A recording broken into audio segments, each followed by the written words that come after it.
చేస్తున్నాడు, మంచి జీతం కూడా తీసుకుంటున్నాడు. థామస్ ఇంకా ఉద్యోగ ప్రయత్నాల్లోనే ఉన్నాడు. వీరు ముగ్గురు క్రిస్మస్ రోజున చర్చిలో కలుసుకున్నారు. అరే డానియల్, థామస్ ఎలా ఉన్నారా? ఏం చేస్తున్నారా? ఎలా ఉన్నారా? అరే నేను బాగున్నాను. అరే చిన్నప్పుడు సండే స్కూల్లో అన్నయ్య చెప్పిన విషయాలు నేను ఇప్పటికీ పాటిస్తూనే ఉన్నానురా. నేను పాటలు పాడడం ద్వారా పాటలు రాయడం నేర్చుకున్నాను.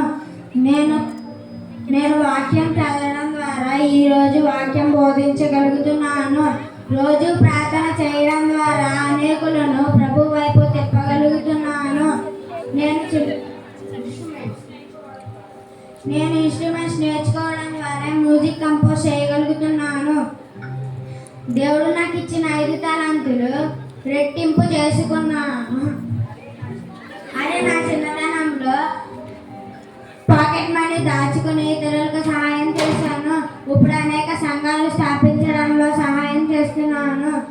దేవుడు నాకు ఇచ్చిన 5 తలాంతులు నేను రెట్టింపు చేసుకున్నాను. అరే డానియల్, నీ గురించి చెప్పరా? సాఫ్ట్వేర్ కంపెనీలో పనిచేస్తున్నాను. నాతో పాటు పనిచేస్తున్న వారు మా కంపెనీ సీక్రెట్ ఫైల్స్ వేరే కంపెనీకి షేర్ చేశారు. వాళ్ళతో కలవలేను. ఒకనే ఒంటరిగా కంపెనీ సేవ్ చేయడానికి కష్టపడ్డాను. నా నిజాయితీ వలన మా మేనేజర్ నాకు ప్రమోషన్ ఇచ్చారు.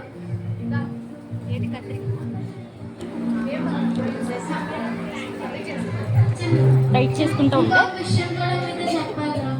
చిన్నప్పుడు మా అమ్మ దశమభాగం ఇవ్వాలని నేర్పించింది. నేను దాన్ని ఇప్పటికీ ఆచరిస్తున్నాను. నన్ను చూసి చాలా మంది వారి దశమభాగం చర్చికి ఇవ్వడం మొదలు పెట్టారు. నేను దశమభాగం ఇవ్వడం ద్వారా నాకు శాలరీ బాగా పెరిగింది. అదే థామస్, నీ గురించి చెప్పరా? అరే జోసెఫ్, డానియల్, మీ ఇద్దరు బాగా సెటిల్ అయ్యారు కదరా. నాకు మిమ్మల్ని చూస్తే చాలా హ్యాపీగా ఉందిరా. నాకు చిన్నప్పటి నుండి ఇతరులను దేవుని తట్టు చెప్పగలిగే తలంతు ఉంది. కానీ నేను నా యవన స్థితిలో దేవునికి దూరం అయ్యానురా. అందుకే నేను ఏ రకంగానూ అభివృద్ధి చెందలేదురా. అరే థామస్, బాధపడకురా. మేమందరం ఉన్నాం కదా. ఈ రోజు నుండి నువ్వు బైబిల్ చదవడం, ప్రార్థన చేయడం చేస్తే దేవుడు నిన్ను కూడా ఆశీర్వదిస్తాడు.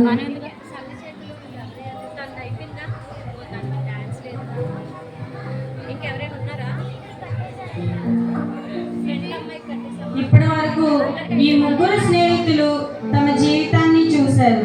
జోసెఫ్ తన 5 తలాంతులతో మరి 5 తలాంతులు సంపాదించుకున్నాడు. దానియేలు తనకు దేవుడిచ్చిన 2 తలాంతులను ఉపయోగించుకుని ఇంకా 2 తలాంతులు సంపాదించుకున్నాడు.